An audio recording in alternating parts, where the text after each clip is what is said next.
জেরুজালেমের মধ্যে হই পড়ে গেছে, আমাদের নবীর নাক ভেঙ্গেছে। কারা ভেঙ্গেছে আমাদের নবীর নাক? কে ভাঙলো আমাদের নবীর নাক? কে ভেঙ্গেছে? তাদের মধ্যে আলোচনা হয়। মুসলমানদের মধ্যে আমর ইবনুল আস, তিনি এই নাকটা তিনি ভেঙ্গেছে, তার লোকজন ভেঙ্গেছে। আমর ইবনুল আস যেই জায়গায় জেরুজালেমের পাশে তাবু ফেলাইছেন, এই তাবুর মধ্যে আমর ইবনুল আসের কাছে চিঠি পাঠাইছে। চিঠি পাঠায় বলতেছেন, খ্রিস্টানরা চিঠি পাঠায় বলতেছেন, ও গো আমর, তোমার লোকেরা আমাদের নবীর নাককে ভেঙ্গেছে, আমরাও আজকে এখানে তোমাদের নবীর মূর্তি বানায়া তার নাক ভাঙ্গা হবে। আমর ইবনুল আস বলতেছেন, যখন মূর্তি বানানো শুরু করবে, এমন সময় আমর ইবনুল আস, যুদ্ধের সেনাপতি আমর ইবনুল আস খ্রিস্টানদের কাছে চিঠি লিখলো, ও খ্রিস্টানেরা শোনো, তোমাদের নবীর নাক আমি আমর ইবনুল আস ভেঙ্গেছি। সুবহানাল্লাহ বলে। এই কথা বলার সাথে সাথে আমর ইবনুল আসকে বলতেছে, যেহেতু তুমি আমাদের নবীর নাক তুমি ভেঙে ফেলেছো, তাহলে শোনো, আজকে আমরা তোমার নাককে কেটে ফেলবো। নাউজুবিল্লাহ বলেন, নাউজুবিল্লাহ বলেন। এখানে দুইটা শর্ত দিছে। একটা শর্ত দিছে যে হয় তোমার নাক কাটবো, না হয় তোমাদের নবী মুহাম্মদের মূর্তি বানানো হবে, বেনে তার নাক আমরা, ওই মূর্তির নাক আমরা ভেঙে ফেলবো। তখন আমর ইবনুল আস বলেছেন, না, এই তোমাদের নবীর মূর্তির নাক আমি ভেঙেছি, অতএব তোমরা আমার নাকটাই কেটে দাও। সুবহানাল্লাহ, সুবহানাল্লাহ বলেন। কত বড় নবীর মুহাব্বত, যে একটা মূর্তি বানাবে নবীর, সেই মূর্তিরও নাক ভাঙতে দিবে না। আমর ইবনুল আস তার নিজের তাজা নাকটা দিয়ে দেওয়ার জন্য রেডি হয়েছেন। সুবহানাল্লাহ। মুসলমান ভাইরেরা আমার, আমর ইবনুল আস এইটা বলার পর তারা বিচারের জন্য কাঠ গড়া দাঁড় করাইলো। এই বিচারের মজলিসের মধ্যে আমর ইবনুল আসের নাক কাটা হবে। সুবহানাল্লাহ বলেন। আমর ইবনুল আসের নাকটা কাটবে। নাক কাটার জন্য পুরো খ্রিস্টানরা সবাই একত্রিত হয়েছে, মঞ্চ তৈরি করা হয়েছে। আমর ইবনুল আস স্টেজের উপর উঠেছেন। যত যোদ্ধারা ওই জায়গায় গিয়েছে, সব যোদ্ধারা তাদের চোখের পানি কান্না রোল পড়েছে। খ্রিস্টানরা তারা আসতেছে, কিন্তু সাহাবারা সবাই কাঁদছে, যোদ্ধারা তারা সবাই কাঁদতেছে। একজন মাত্র শুধু আসতেছেন, তিনি হলো ওই যুদ্ধের সেনাপতি আমর ইবনুল আস। তিনি হাসতেছেন, শুধু হাসতেছেন। আমর ইবনুল আসকে বলা হয়, ও আমর, কেন ভাই তোমার তাজা নাকটা আজকে কাটা হবে, তুমি কেন এত হাসতেছো? আমর ইবনুল আস বলতেছে, ও আমার সাথীরা, আমার ভাইয়েরা, তোমরা হয়তো বা জানো না, যার জন্য আজকে আমি নাকটা কাটছি, হতে পারে আল্লাহ তাআলা এই নাকের ওসিলা কইরা হাসরের ময়দানে আমার আপনার হাবিব পয়গম্বর সরকার দো আলম আল্লাহর দোস্ত মুহাম্মদুর রাসূলুল্লাহ সাল্লাল্লাহু আলাইহি সাল্লাম আমারে শাফাআত করে নবী আমারে জান্নাতে নিয়ে যাবে। সুবহানাল্লাহ বলেন। নাক কাটার জন্য আমর ইবনুল আস এরকম মঞ্চ করা হয়েছে, মঞ্চে উঠানো হয়েছে। মঞ্চে ওঠার পর জল্লাদকে চাকু দিয়ে বলছে, আমর ইবনুল আসের নাকটা কেটে দাও।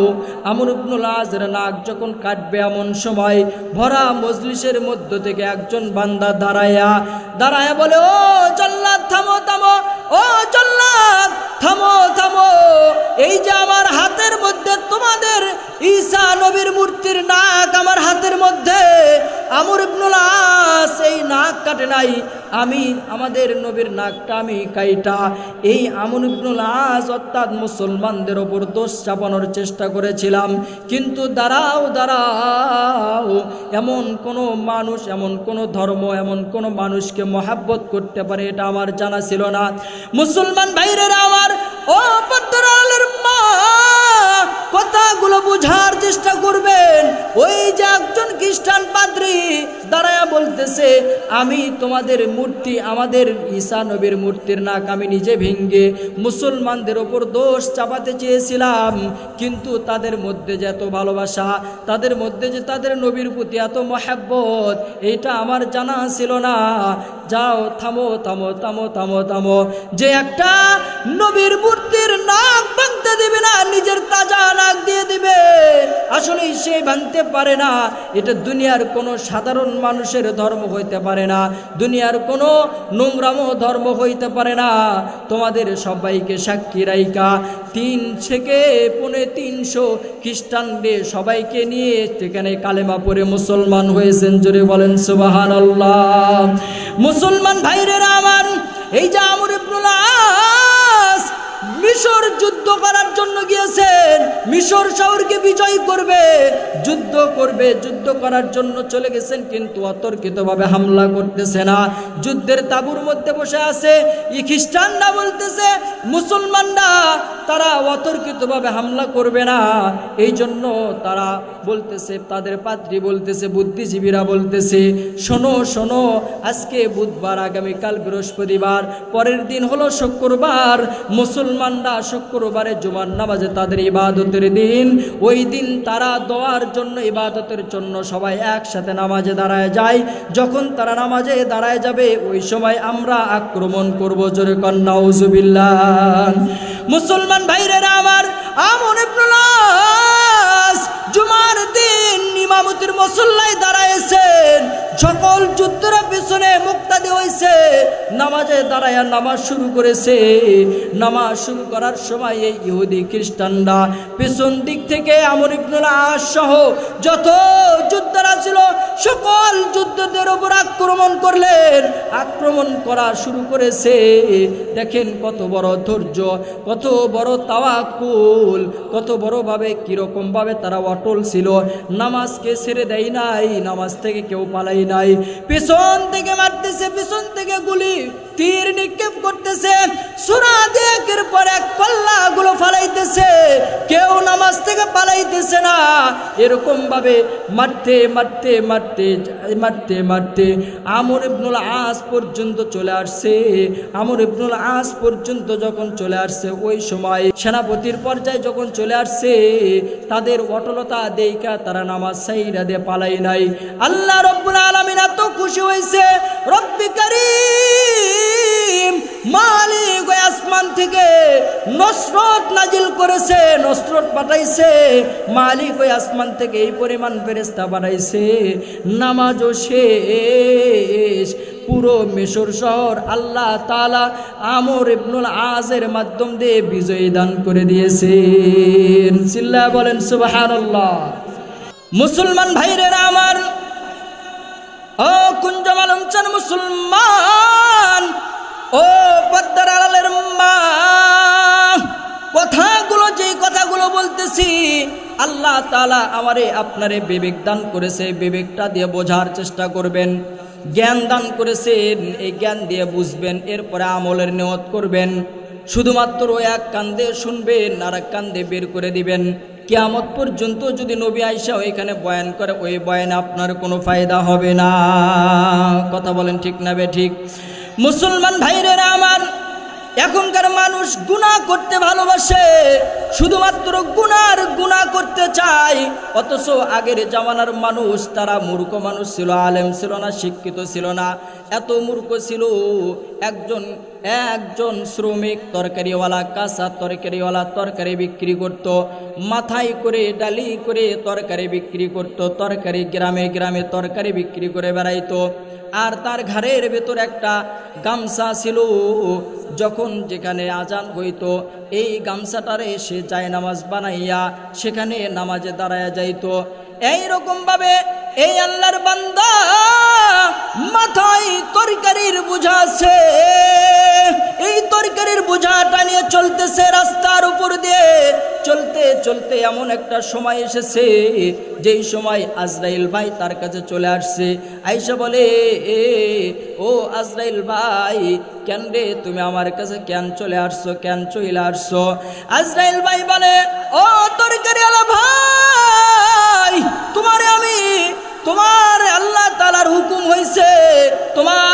নিঃশ্বাস আজকে শেষ হয়ে যাবে।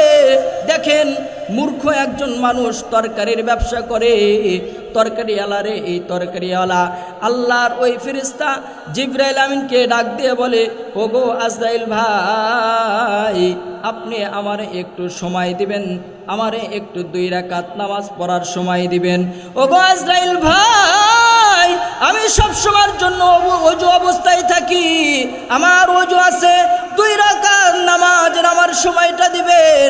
যখন আমি সিজদার ভিতর আমি চলে যাব, আজরাইল ভাই গো, আল্লাহর কাছে আমি বহুত দিন ধরে দোয়া করি, ওগো দয়ার মালিক, তোমার কাছে আমার একটা আকুল আবেদন, যেই দিন আমার মালাকুল মউত আমার নিকটে চলে আসবে, ওই দিন যেন নামাজের অবস্থায়, সিজদার অবস্থায় আমার কাছে আজরাইল ভাই চলে আসে। যেহেতু আজরাইল ভাই তুমি চলে আসছো, ও আজরাইল ভাই, আমার ওযু আছে, তুমি আমাকে একটু সময় দাও।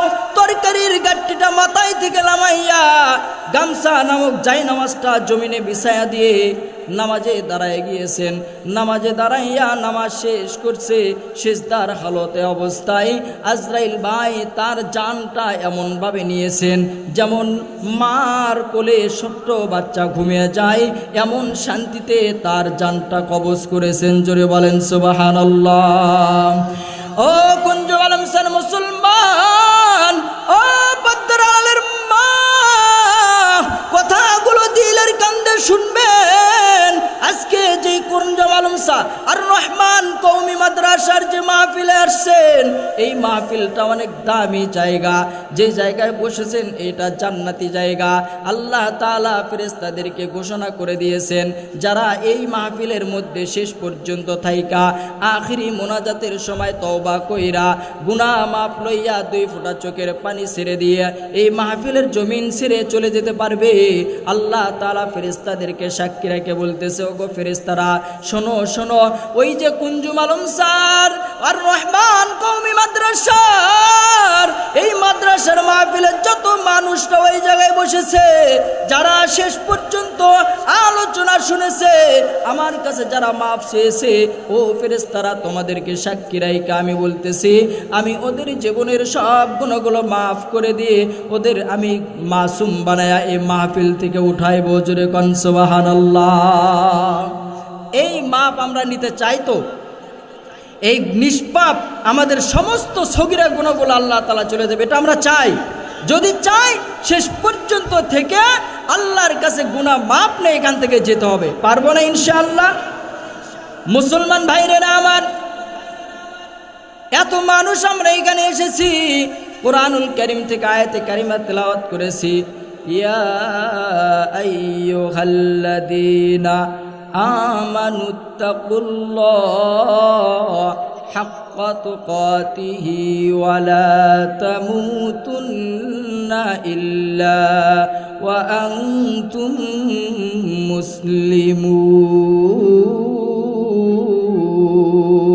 মুসলিমুন। মুসলমান ভাইরা আমার, এই জায়গায় আল্লাহ তাআলা 3টি আলোচনা করেছেন। একটি হাদিসে পাক আপনাদের সামনে তেলাওয়াত করেছি, যেই কথাগুলো আজকে আপনাদের সামনে বলবো খুব গুরুত্ব সহকারে শুনবেন, কথাগুলো কাজে লাগবে। এখানে আল্লাহ তাআলা সর্বপ্রথম ইয়া আইয়ুহাল্লাযীনা আমানু, ইমানদারদেরকে ডাক দিয়েছে। কুরআনুল কারীমের মধ্যে 89 জায়গায় আল্লাহ তাআলা ইয়া আইয়ুহাল্লাযীনা আমানু বলে ডাকছেন।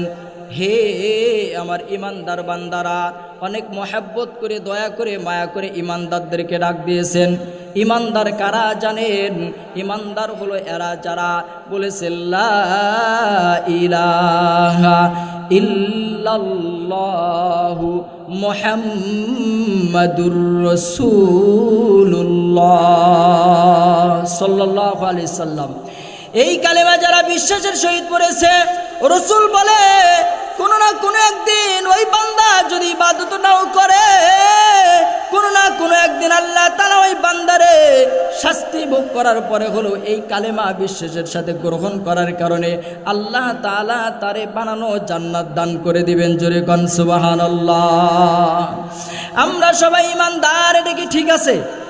এখন যদি বলা হয় যে আমরা ইমানদার, এই কালেমার হাকিকতকে আমরা মানিনি, এই কালেমার যে হাকিকত আছে আমরা কতজন মানতে পারি? বললাম কিন্তু আমরা ইমানদার। কিন্তু ইমানদার যে বলেছে আজকে ইশারের সময় হাইয়া আলাস সালাহ বলে আল্লাহ তাআলা ডাক দিয়েছেন কিনা? জোরে বলেন, ডাক দিয়েছেন কিনা? কতজন আছে মসজিদে গিয়ে তারা নামাজ পড়ছে, পাওয়া যাবে না, ঠিক না বে ঠিক? জোরে বলেন, ঠিক না বে ঠিক? মুসলমান ভাইরা আমার, ইমানদারদেরকে ডাক দেয়া বলে হাক্কা তুকাতিহি ওয়ালা তামুতুন্না ইল্লা ওয়া আনতুম মুসলিমুন।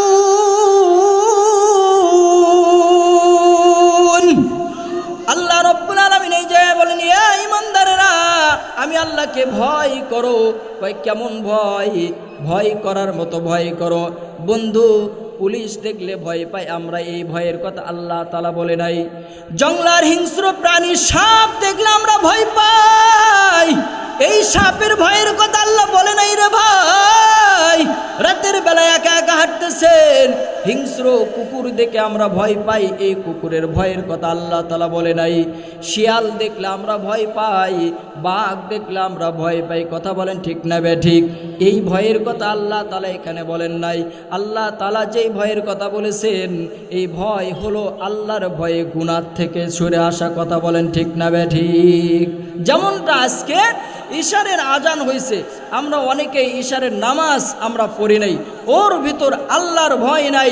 দুনিয়ার মানুষের ভয় আছে, আল্লাহর ভয় নাই, যার কারণে আল্লাহ তাআলা ওর এই যে যত কিছু আমরা দুনিয়াতে করি, যা কিছু আল্লাহ তাআলার কাছে আমরা চাই, আমাদের দোয়া কবুল হয় না।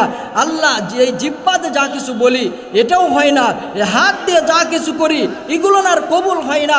প্রত্যেক দিন এরকমভাবে ওয়াজ মাহফিল চলছে, এই মাহফিলের কত নসিহত, কত কি বলছে, আমারটাও কবুল হচ্ছে না, আপনারটাও কবুল হচ্ছে না। এর কারণ আমাদের গুনাহ বেশি হয়েছে। যে হাদিসে পাক তেলাওয়াত করেছি, এই হাদিসের মধ্যে রাসূল সাল্লাল্লাহু আলাইহি সাল্লাম বলেছেন যে 6 জিনিস আসার আগে তুমি মরে যাও। কয় জিনিস আসার আগে? সমাজের মধ্যে 6টি অন্যায় আসার আগে তুমি কি করো? মরে যাও। সমাজের মধ্যে 6টি অন্যায়, রাসূল সাল্লাল্লাহু আলাইহি সাল্লাম এই অন্যায়ের কথা বলেছেন। তো আমাদের সমাজগুলোর মধ্যে এই অন্যায় এখন চলছে, কথা বলেন ঠিক না বে ঠিক? আর আমরা বলি, প্রথমে আমি বলেছি যে আমরা ইমানদার, আমরা দাবি করি, অথচ আমার ইমানের উপর আমি অটল থাকতে পারি না। ইমানদার তো নবীর সুন্নতের প্রতি মহব্বত থাকবে, কথা বলেন ঠিক না বে ঠিক? নবীর সুন্নতের প্রতি মহব্বত নাই, নবীর প্রতি ভালোবাসা নাই।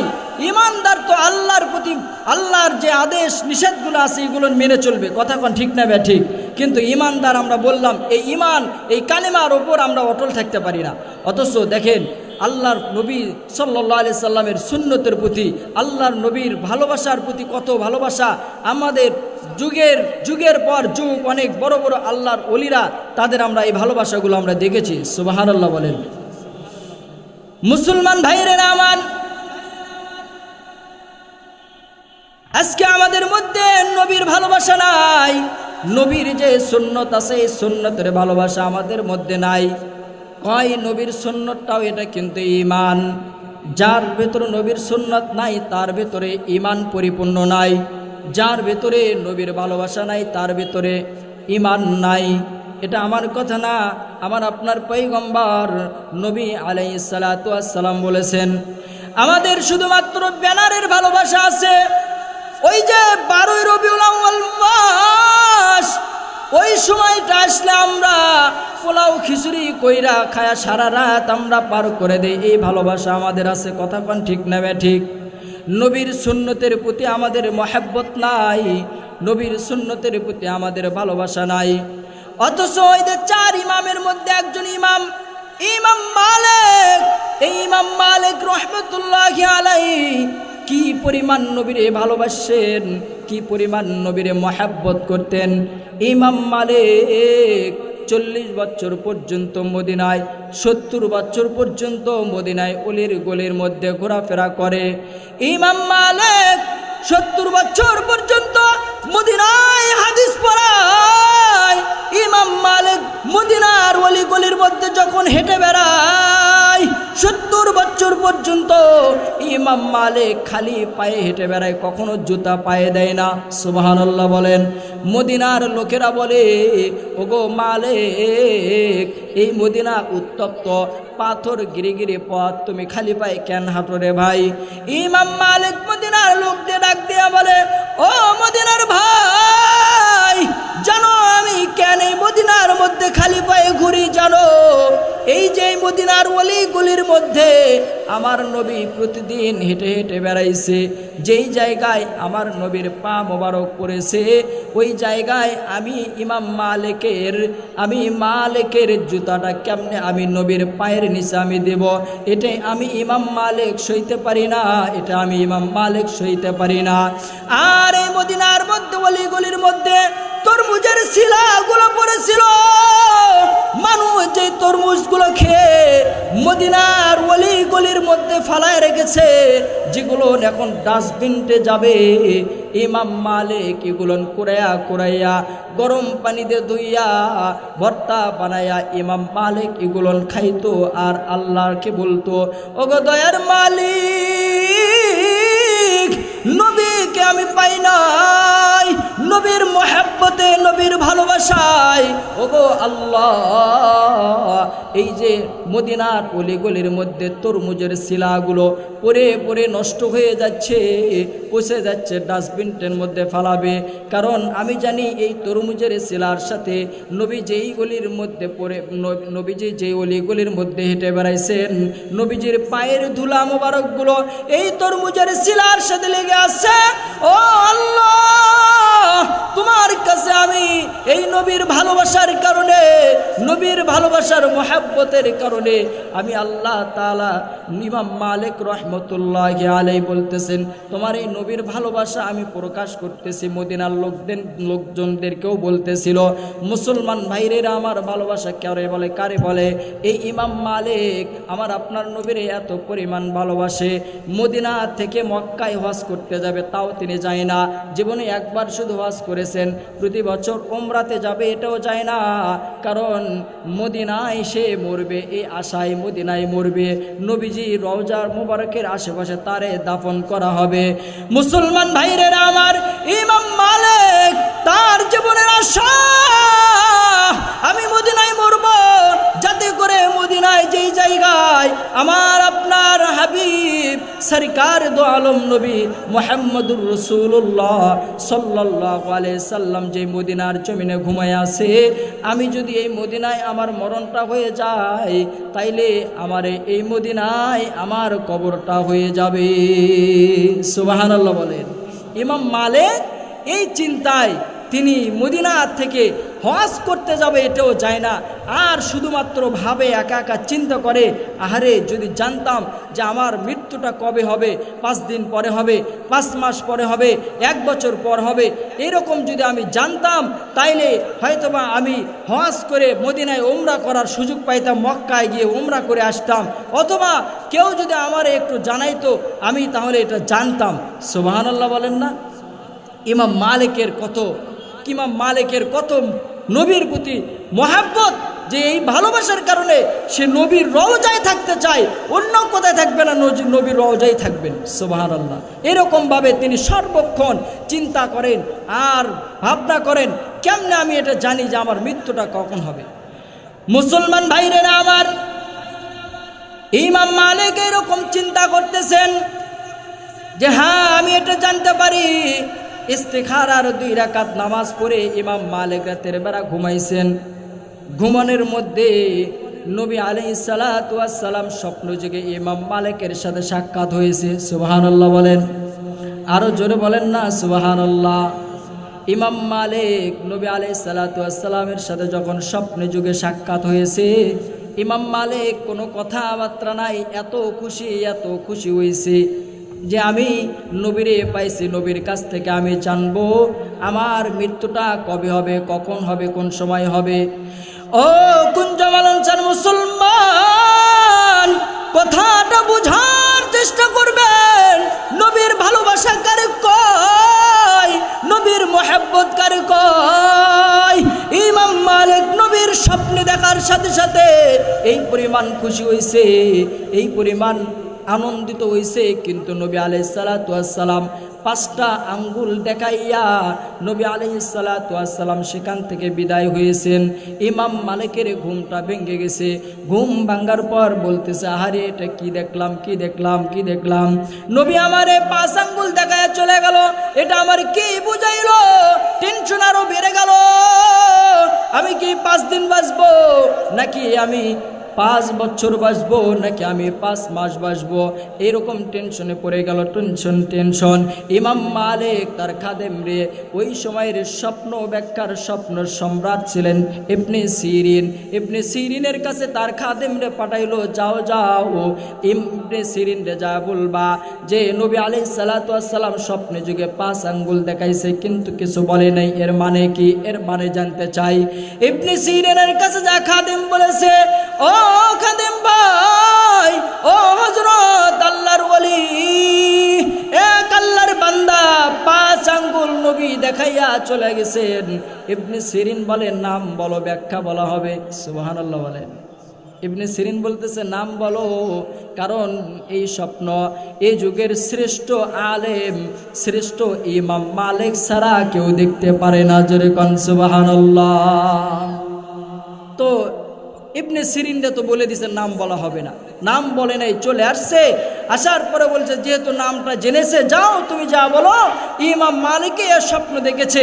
ইমাম মালিকের খাদেম ইবনে সিরিনকে যা বলেছে, এই স্বপ্নটা দেখেছে, এখন এর ব্যাখ্যা কি বলেন। ইমাম মালিকই দেখেছেন। বলছেন যে, ইমাম মালিক, তুমি এই জামানার সবচেয়ে বড় আলেম, কিন্তু তুমি এমন কিছু জানতে চাচ্ছ যেটা আল্লাহ তাআলা দুনিয়ার কোনো নবীরাও পর্যন্ত এই জ্ঞান দেয় নাই। এই জ্ঞান শুধুমাত্র আল্লাহ তার কাছে রেখেছেন। মৃত্যু এটা দুনিয়ার কেউ জানে না, এটা একমাত্র আল্লাহই জানেন। সুবহানাল্লাহ, সুবহানাল্লাহ বলেন। এটা জানেন কে? একমাত্র আল্লাহ। তো যাই হোক, আমার আলোচনাটা আসলে এদিকে ছিল না, আমি এদিকে এসেছি একটু নবীর মহব্বত ভালোবাসা বোঝানোর ক্ষেত্রে এদিকে এসেছি। তো যেটা আমি যে হাদিসে পাক তেলাওয়াত করেছিলাম, এই হাদিসের মধ্যে আল্লাহ রসুল সাল্লাল্লাহু আলাইহি সাল্লাম বলেছেন, আমি শুরুতে যে কথাটি বলেছিলাম যে রসুল সাল্লাল্লাহু আলাইহি সাল্লাম বলেছেন, 6 কাজ আসার আগে এই দুনিয়ার থেকে তুমি মরে যাও। কয়টি কাজ? 6টি কাজ আসার আগে দুনিয়ার থেকে মরে যাও। 1 নম্বর রসুল বললেন, সমাজের মধ্যে যখন মূর্খরা নেতৃত্ব দেবে, মূর্খরা নেতা হবে, সমাজে যারা যে সমস্ত মূর্খরা নেতৃত্ব দেবে, শিক্ষিত না অশিক্ষিতরা নেতৃত্ব দেবে, সমাজের বিচার যারা করবে, কোনো ইলম কালাম নাই, সমাজের বিচার যারা করবে, এই পরিমাণ মূর্খ তারা এমপি হবে, মন্ত্রী হবে, সমাজের নেতৃত্ব দিবে। বুঝবে এই সময়টা যখন আসবে, এটা হলো কিয়ামতের আলামত। ওই সময় বেঁচে থাকার চাইতে মরে যাওয়া ভালো। সুবহানাল্লাহ বলেন। বলেন তো দেখি, আমাদের সমাজের মধ্যে বর্তমান এটা চলছে কি চলছে না? শিক্ষিত মানুষ, তার কোনো দাম নাই। সমাজের মধ্যে যেমন আজকের এই মাহফিল, কোরআনের মাহফিল, এই মাহফিলের যে স্থানগুলো যেটা যেভাবে হওয়া দরকার, বর্তমান গোটা বাংলাদেশের এই মাহফিলগুলো সেইভাবে হয় না, মূর্খরা পরিচালিত করে। অর্থাৎ আজকে আমি একজন আলেম মানুষ, আমি যদি কলেজে যা বলি, ভাই আমি একজন আলেম, এই কলেজের সভাপতি আমারে বানান, বলেন তো এটা কি মানানসই হবে? বলেন বলেন, বুঝে বলবেন, মানানসই হবে? কারণ কি, যে ওই কলেজের সভাপতি ওখানকার লেখাপড়ার সাইডটাই আলাদা, ঠিক না বে ঠিক? ওখানকার সম্পূর্ণ সিস্টেমটাই কি আলাদা, আর এখানকার সিস্টেমটা আলাদা। তো আমি তো ওই লাইনে লেখাপড়া করে নেই, আমি যদি ওখানে যা মাতবরি করি সেটা কি সাজবে? তো রসুল বলতেছেন, এটাকে আমার কথা বললাম না, রসুলের হাদিসের কথা বললাম, যে সমাজের মধ্যে 6 কাজ আসার আগে মরে যাওয়া ভালো। জোরে বলেন না, জোরে বলেন না, কে বলেছেন? কে বলেছেন 6টি কাজ আসার আগে মরে যাও? এটা আমার কথা নয়। 1 নম্বর, সমাজে মূর্খরা যখন নেতৃত্ব দেবে, মূর্খরা যখন এমপি হবে, মন্ত্রী হবে, তখন বেঁচে থাকার চাইতে মরে যাওয়া ভালো। আজকে আমাদের সমাজগুলো এরকম পর্যায়ে আছে কি না একটু চিল্লায় বলবেন। বলেন বলেন, সবাই একটু কথা বলেন, আছে না? নাই নাই, এরকম নাই। একজন শিক্ষিত মানুষ আর একজন মূর্খ নিজের নাম সই করতে পারে না, সেই মেম্বার চেয়ারম্যান হয়ে আছে, ঠিক না ব্যাঠি? সে সমাজের নেতৃত্ব দিচ্ছে, কথা বলেন, ঠিক না ব্যাঠি? এটা কি কিয়ামতের আলামত। রসুল বললেন এরকম যখন আসবে তুমি মরে যাওয়াই ভালো। সুবহানাল্লাহ বলেন।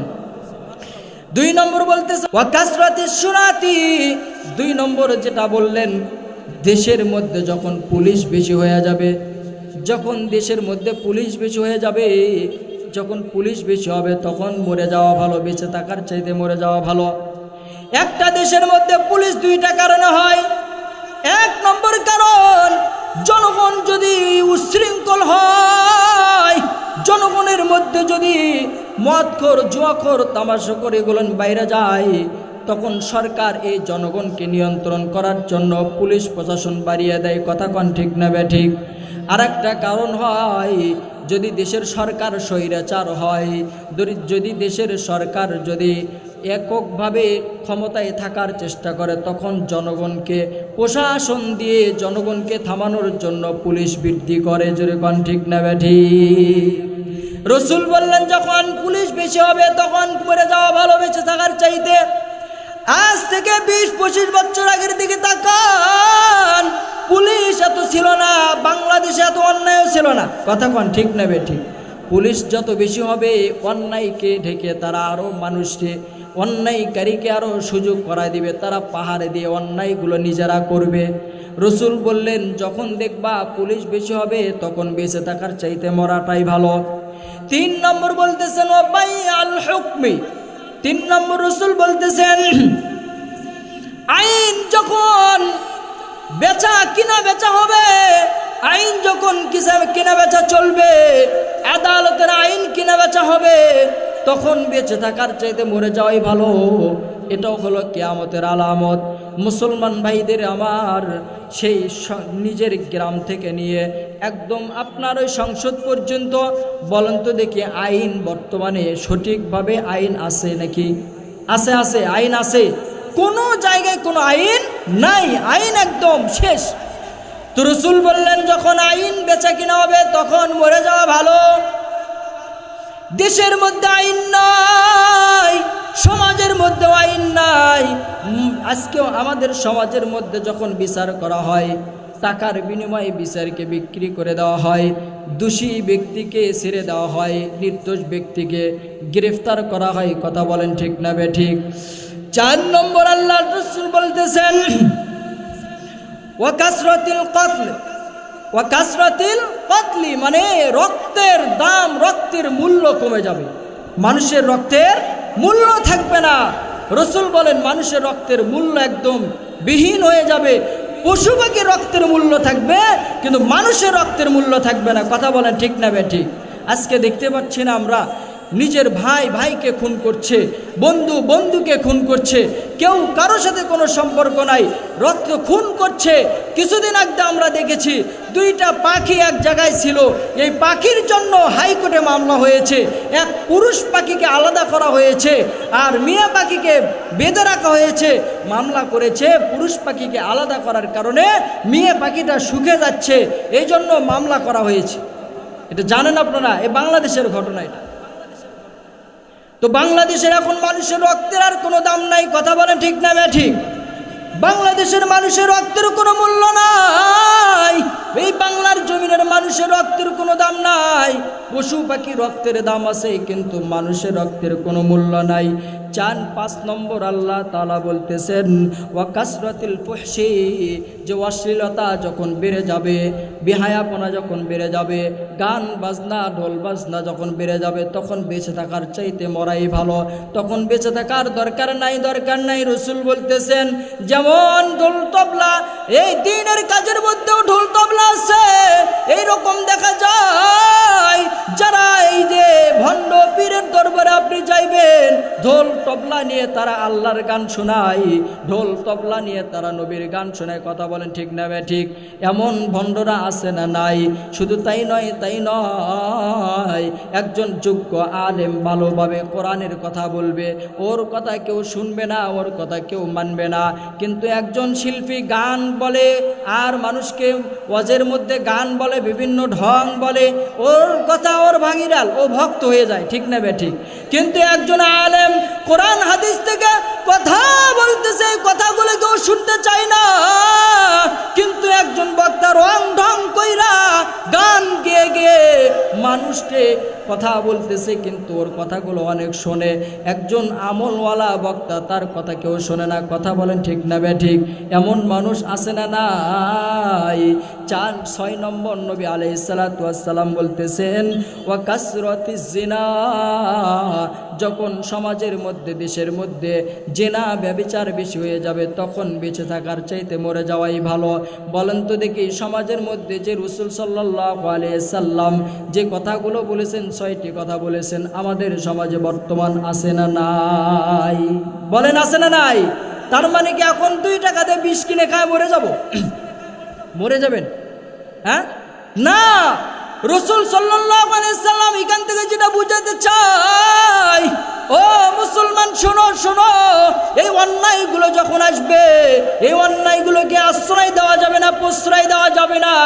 এই অন্যায়ের প্রতিবাদ করতে হবে। যদি প্রতিবাদ না করতে পারো তাহলে তুমি মরে যাও গা। রাসূল বলেছেন এই 6 কাজ সমাজের মধ্যে যখন আসবে, অন্যায় তখন বেড়ে যাবে। যখন মানুষের অন্যায় বেড়ে যাবে তখন ওই মালিক আর আমার কথাগুলো শুনবে না। এই 6টি কাজ যখন জমিনের মধ্যে পড়ে যাবে, তখন আমার এই জিহ্বা দিয়ে দোয়া করলে ওই দোয়া আল্লাহর দরবারে কবুল হবে না। যখন এই 6টি কাজ জমিনের মধ্যে পড়ে যাবে, হাজার এরকম মাহফিল করলেও আল্লাহ তাআলা শুনবে না। এই জন্য আল্লাহ তাআলার আমরা কালেমা গ্রহণ করেছি, শুরুতেই না বলেছি লা ইলাহা ইল্লাল্লাহু মুহাম্মাদুর রাসূলুল্লাহ। বলেন সাল্লাল্লাহু আলাইহি সাল্লাম। এই কালেমার উপর অটল থাকতে হবে। যদি আমি আপনি অটল থাকতে পারি, তাইলে আল্লাহ তাআলা আমার আপনার কথা শুনবে। এই কালেমার প্রতি যদি আমি অটল থাকতে পারি, তাইলে আল্লাহ তাআলা আমার আপনার কথা শুনবে। আর যদি আমি অটল না থাকতে পারি, আল্লাহ তাআলা আমার কথা শুনবেন না। অটল কারে কয়? ওই দে যেমন আমরা সাহাবীদেরকে দেখেছি, ওলি আল্লাহদেরকে আমরা দেখেছি অটল, তারা কেমন অটল ছিল। তাদের মতন যদি আমরা অটল থাকতে পারি, আমর ইবনুল আস আল্লাহর নবীর প্রিয় সাহাবী, জেরুজালেম তিনি মিশর শহর জয় করার জন্য সাহাবীদের কিনে চলে গেছেন। হাজার হাজার হাজার হাজার যোদ্ধাদেরকে নিয়ে জেরুজালেমে চলে গেছেন। জেরুজালেমকে জয় করার জন্য, বিজয় করার জন্য চলে গেছেন। এই জেরুজালেমের চতুর্পাশ দিয়ে যুদ্ধ করতে করতে জেরুজালেম পর্যন্ত পার হয়ে পুরো মিশর শহরকে তিনি ঘেরাও করে রেখেছেন। পুরো মিশর শহর ঘেরাও করে রেখেছেন যে এই মিশরকে তিনি বিজয় করবেন। জোরে কোন সুবহানাল্লাহ। এই যে আমর ইবনুল আস আল্লাহর প্রিয় এমন একজন সাহাবী, তিনি এই পুরো মিশর শহরকে বিজয় করার জন্য হাজার হাজার যোদ্ধাদেরকে নিয়ে চলে গেছেন, যা চতুর্দিক দিয়ে ঘেরাও করে ফেলেছেন। ঘেরাও করার পরে এখন হামলা করতেছে না, কারণ যে এখানে অনেক শিশু আছে, নারীরা আছে। মুসলমান কখনো অতর্কিতভাবে হামলা করতে পারে না। যদি হামলা করে তাহলে এখানে সব কিছু লণ্ডভণ্ড হয়ে যাবে। ছোট ছোট বাচ্চারা, নারীরা, তারা অসুবিধা হয়ে যাবে, এই জন্য হামলা করতেছে না। এদিকে কাফেরেরা তারা চিন্তা ভাবনা করতেছে যে মুসলমানেরা তো আক্রমণ করবে না, তারা অতর্কিতভাবে হামলা করে না, তবে তোমরা অপেক্ষা করো, আমরাই মুসলমানদেরকে আগে হামলা করব, তাহলে আমরা বিজয় অর্জন করব। যে আমর ইবনুল আস এমন একজন সাহাবী ছিলেন, যেই সাহাবী রসুলকে এই পরিমাণ মহব্বত করতেন, রসুলকে এই পরিমাণ ভালোবাসতেন যে কৃত্রিম একটা নাক পর্যন্ত তিনি ভাঙতে দেয় নাই। রসুলের একটা কৃত্রিম নাক বানাবে সেটা ভাঙতে দেয় নাই, নিজের তাজা নাকটা তিনি দেওয়ার জন্য প্রস্তুত হয়েছিলেন। জোরে বলেন সুবহানাল্লাহ।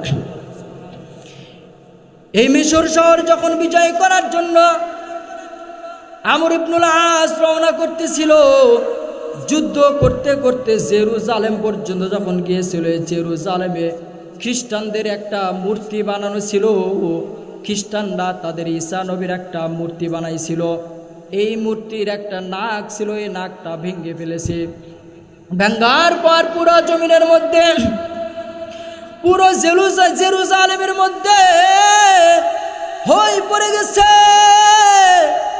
আমাদের নবীর নাক ভেঙেছে। কারা ভেঙেছে আমাদের নবীর নাক? কে ভাঙলো? কে ভাঙলো আমাদের নবীর নাক? কে ভেঙেছে? তাদের মধ্যে আলোচনা হয়। মুসলমানদের মধ্যে আমর ইবনুল আস তিনি এই নাকটা তিনি ভেঙ্গেছে, তার লোকজন ভেঙ্গেছে।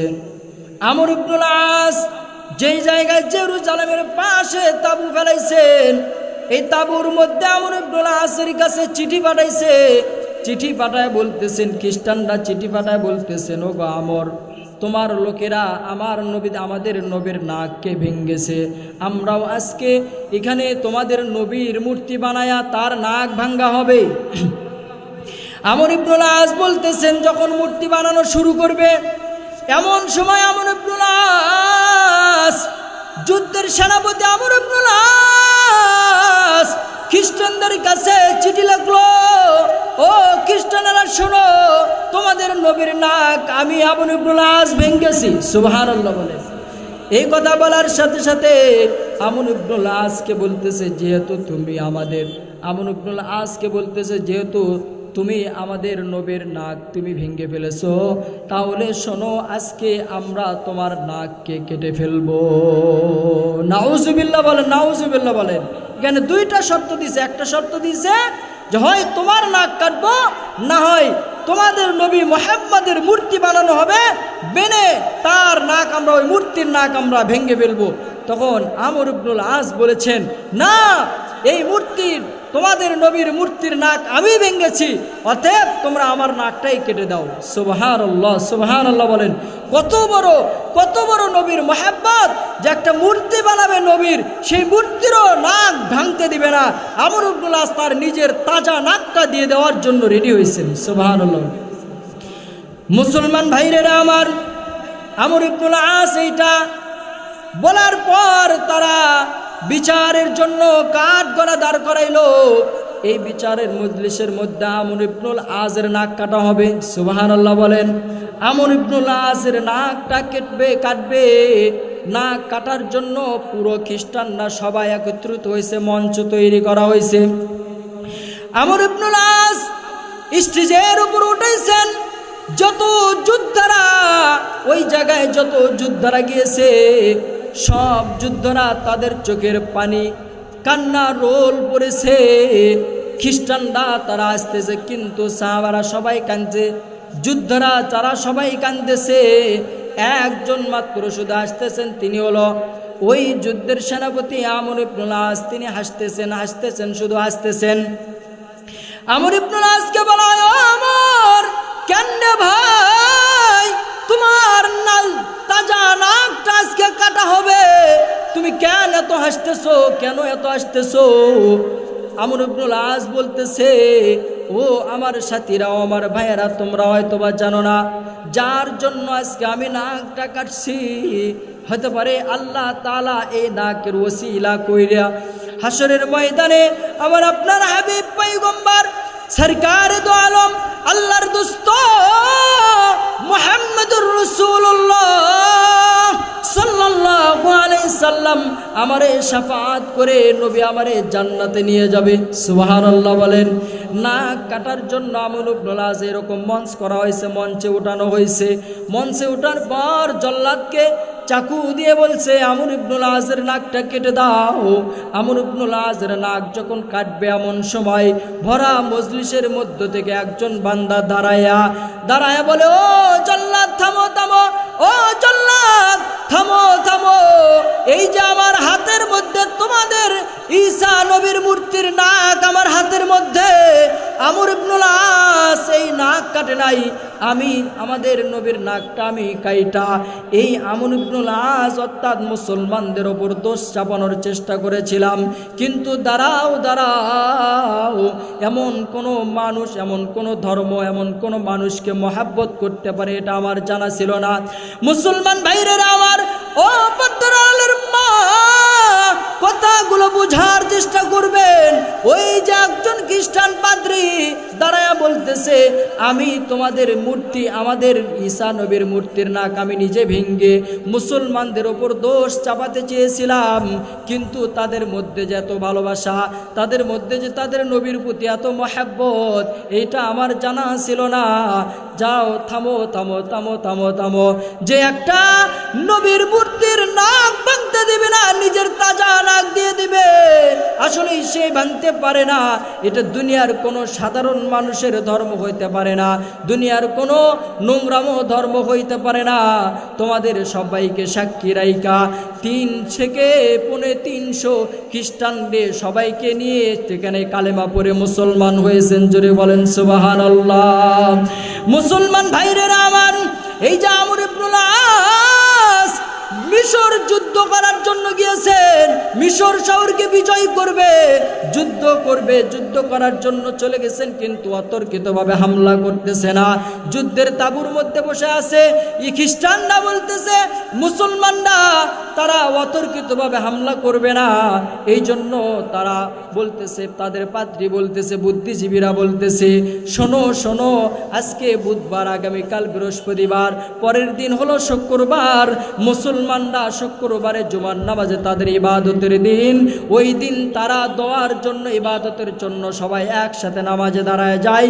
যখন তারা নামাজে দাঁড়ায় যাবে, ওই সময় আমরা আক্রমণ করব। জোরে কন নাউজুবিল্লাহ। মুসলমান ভাইরেরা আমার, আমর ইবনুল আস জুমার দিন ইমামতির মুসল্লায় দাঁড়াইছেন, সকল যুদ্ধরা পিছনে মুক্তাদি হয়েছে, নামাজে দাঁড়ায় নামাজ শুরু করেছে। নামাজ শুরু করার সময় এই ইহুদি খ্রিস্টানরা পিছন দিক থেকে আমর ইবনুল আস সহ যত যুদ্ধরা ছিল সকল যুদ্ধদের উপর আক্রমণ করলেন, আক্রমণ করা শুরু করেছে।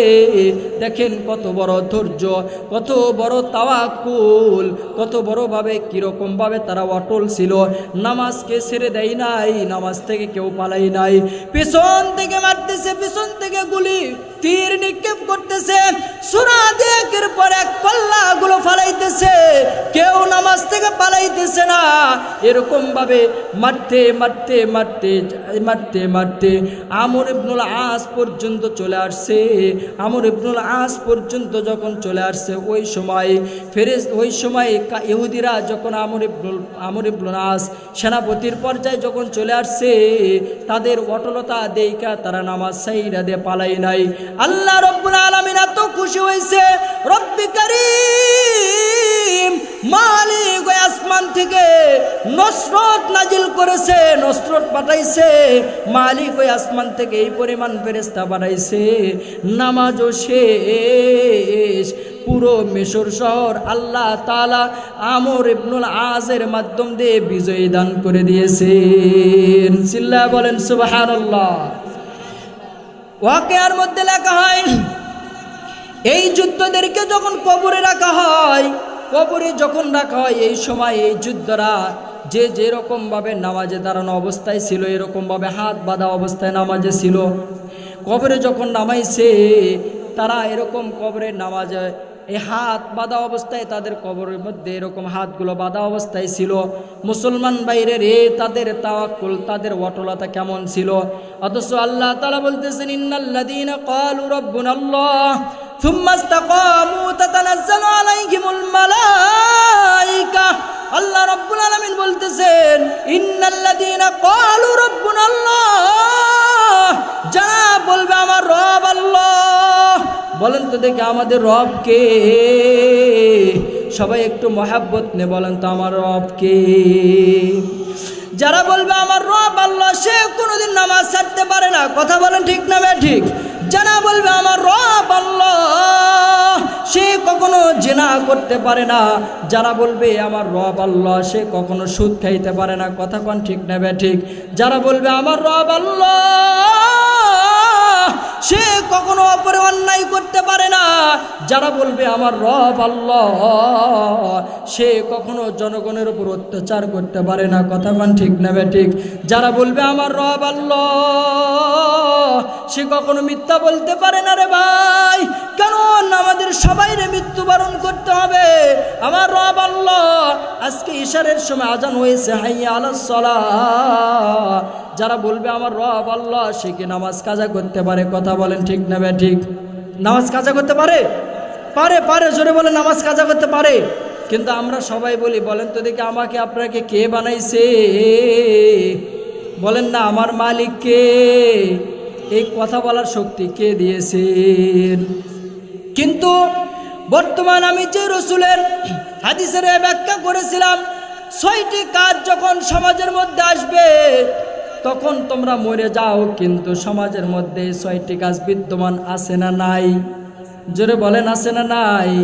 এই যে মাহফিল হইতেছে বর্তমান কি যে জ্বালা রে ভাই, এই মাহফিল হইতেছে কি যে জ্বালা।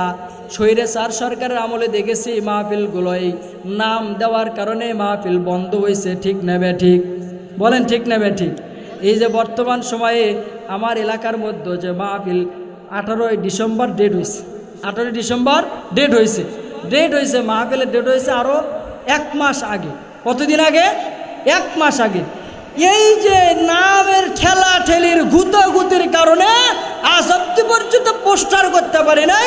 এখন 2 দল হয়েছে, হওয়ার পর বলতেছে, এক দল বলছে মাহফিল করব না, আর এক দল বলতেছে মাহফিল করব, আমার দলের লোককেই শুধু রাখবো, অন্য কোনের দলের লোক রাখবো না। এই ঠেলা ঠেলি বেজে গেছে। আমি ঠিকানা দিচ্ছি, নয়াপাড়া কৃষ্টপুর মসজিদের মাহফিল। মিথ্যে বললাম কিনা যায় দেখে আসে, সত্য কথা বললাম। তো এই যে আগে দেখেছে এটা ছিল স্বৈরাচারের জামানায়, কথা বলেন ঠিক না বে ঠিক? মুসলমান বোঝেন না আমার কথা? যে মাহফিলের সভাপতি একেই করতে হবে, প্রধান অতিথি নাকেই করতে হবে, না হলে মাহফিল হবে না, ওই মাদ্রাসায় টাকা যাবে না, ওই মাদ্রাসায় অর্থ যাবে না। বাংলাদেশের মধ্যে এমন মুসলমান আছে না নাই? এই জোরে বলেন, এমন মুসলমান আছে না নাই? রসুল বলেছেন এমন সমাজ আসলে বেঁচে থাকার চাইতে মরাই ভালো। রসুল কি বলেছেন? এমন সমাজ যদি দেখো, এমন সমাজ আসলে তাহলে বেঁচে থাকার চাইতে মরাই ভালো। এটা কার কথা বলেন? আমার কথা বললাম না, আমার নবী বলেছেন। তো কি যে জ্বালা রে ভাই, বর্তমানে কি যে জ্বালা। এই যেই সমস্ত সমাজের মধ্যে কান খুলে শুনে রাখবেন, কোরআনের মাহফিল, এই মাহফিলের আমি যত জায়গায় যাই তত জায়গায় এই বক্তব্য দিয়ে রাখি। এতে কে মন খারাপ করলো আর কে হাসলো এটা আমার দেখার বিষয় নাই। আমি প্রত্যেকটা জায়গায় এই বক্তব্যটা দিয়ে থাকি। কোরআনের মাহফিল, বলেন তো দেখি, এই কোরআনের জ্ঞান একজন স্কুলের মাস্টার, ওর কাছে কি এই কোরআনের জ্ঞান তাফসির করার ক্ষমতা আছে? বলেন আছে? তাহলে এই মাহফিলের যিনি প্রধান অতিথি হবে, যে প্রধান বক্তা হবে, নিয়ম হলো এই প্রধান বক্তার চাইতেই ওই সভাপতি যে হবে তাকে তার চাইতে বড় আলেম হতে হবে। বলেন ঠিক না বে ঠিক? এই জোরে বলেন ঠিক না বে ঠিক? প্রধান অতিথি যে হবে ওই বক্তার চাইতে যে প্রধান অতিথি হবে তার চাইতে তাকে বড় আলেম হতে হবে। কারণ কি জানেন?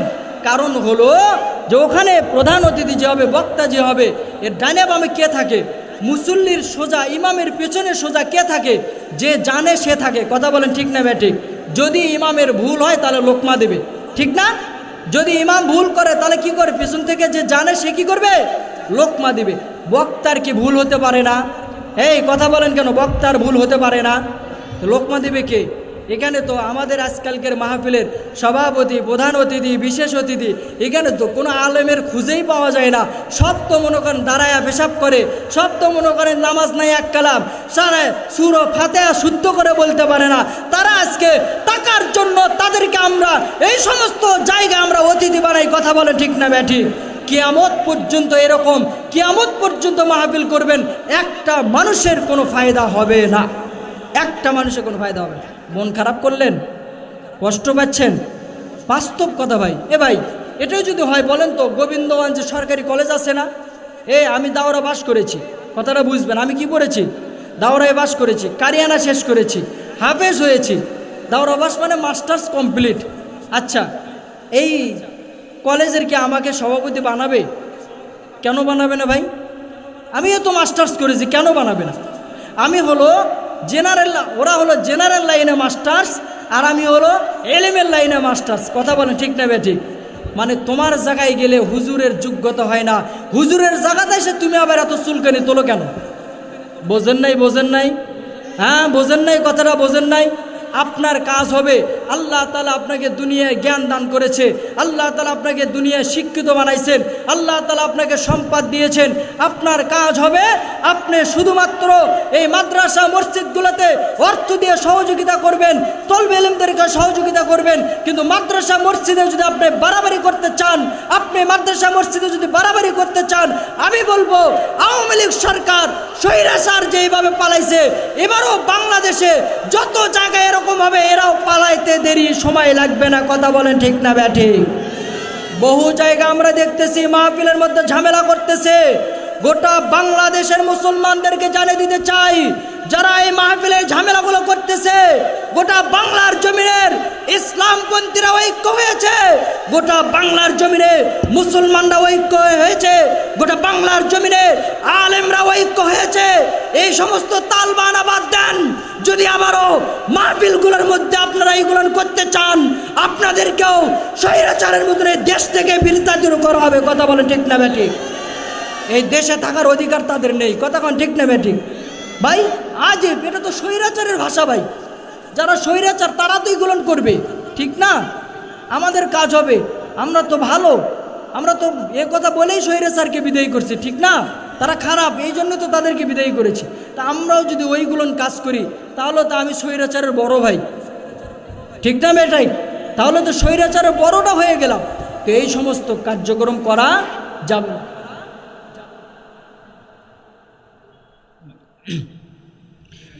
আচ্ছা, এই সমস্ত কার্যক্রম কেন বলতেছে জানেন? দুঃখ ভাই, যত জায়গায় যাইতেছি এই ঝামেলা, যত জায়গায় যাইতেছি এই ঝামেলা।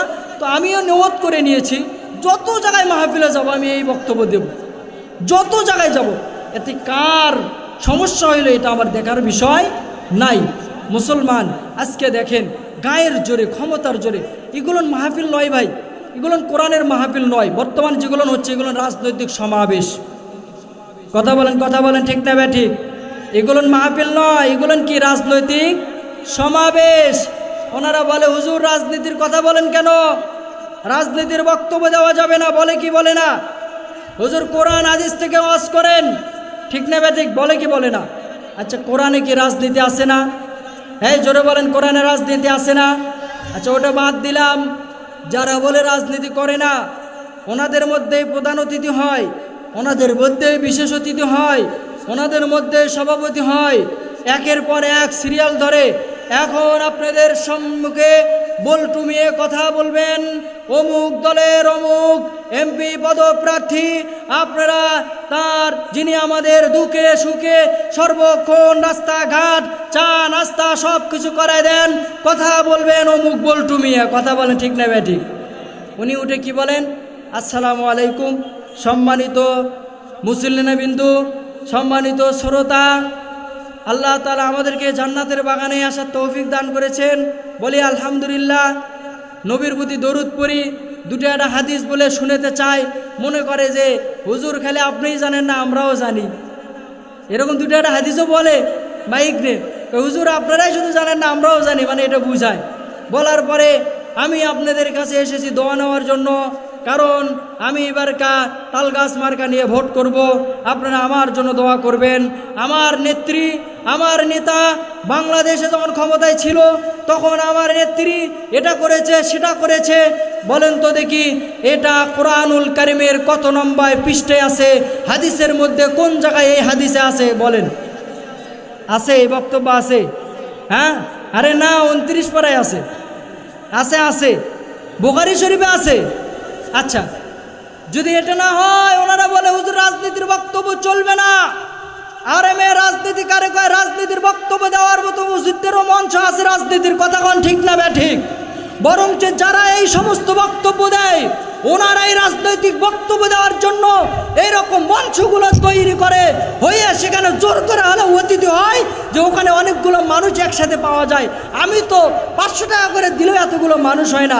যে কোনো মূল্য হয়ে যাক, আমাকে অতিথি হওয়া লাগবে, তাদের সামনে সালাম দিয়ে আমার অন্তত মাঠ গোছাল লাগবে। কথা কোন ঠিক না ব্যাঠিক?